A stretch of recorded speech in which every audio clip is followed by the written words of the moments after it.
বিস্তীর্ণ দুপারের অসংখ্য মানুষের হাহাকার শুনে নিঃশব্দে নীরবে ও গঙ্গা তুমি, ও গঙ্গা বয়েছ কেন?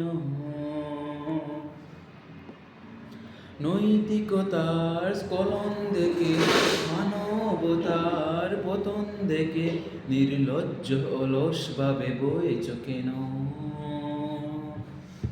ও গঙ্গা তুমি, ও গঙ্গা বয়েছ কেন?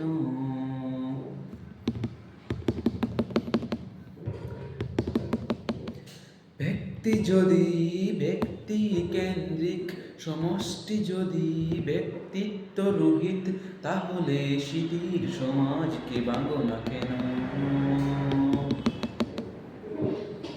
সহস্র বরষার উন্মাদনার মন্ত্র দিয়ে লক্ষ জনের সবল সংগ্রামী আর অগ্রগামী করে তোল